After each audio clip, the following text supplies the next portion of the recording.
Good day. Welcome to Land of Plenty. I want to talk about chippers today. One of the first investments we made in the land when we came here was on chipper. We had saw about uh,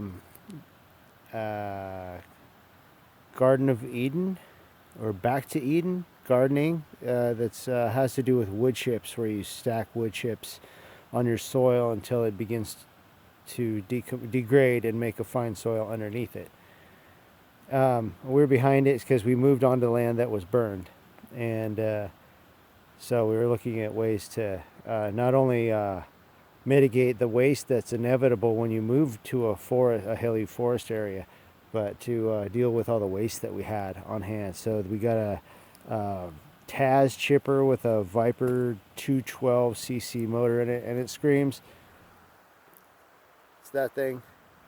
That's without the bag. It comes with a little bag on there. I'll put it on my I'll put it down below, a link for it. But I recommend it. It was about $4.50, and you know, I've had it for 6 or 7 years now. And Poland Pro 42cc 18-inch bar, just like a small ass saw, but it's good for vineyards or for orchards to cut little things, and trees up to 12 inches. So I'm not really going to run it. I'm not going to run it in front of you, but so you know, this is a septic field, for example. This is there's a tank over there, and then this whole area, there's actually pipes buried under the ground right here for the septic, and so there's actual numbers crunched before for every inch of chips that you put on an area like this that is a sensitive area. You can't really park cars here and stuff. You'll exponentially increase the amount of gallons that water, that area can hold. Like, I could put a low impact use like a greenhouse here. Like, I could take these pallets and these windows and this tin and make a small greenhouse here, and it would be low impact and it would be good for the area. You could put like a chicken temporary chicken yard here or something like that, but the wood chips is what I'm trying to get at.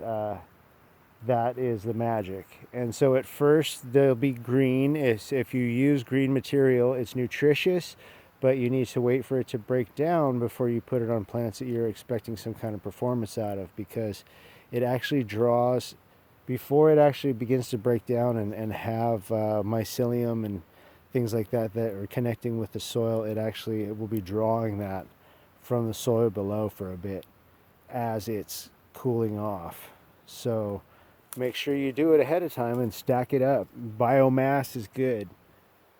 So make it thick, and it will heat up and it will cook itself and break down quicker. You could also do a big mat of wood chips, a big pile, and do a winter garden with, you know, like a frost cover over it in that, because it's hot. If you get enough cubic feet of biomass, like say 5 yards, you have a pretty hot pile. So it'll be steamy and pretty good for plants. So there's that. That's my 2 cents on wood chips and why I think it's a good thing. I mean, you have to work with the weeds and the bushes. They're never going to stop coming. So you just have to work with them, mulch them, use them for thatch on plants that are sensitive to the heat on their roots.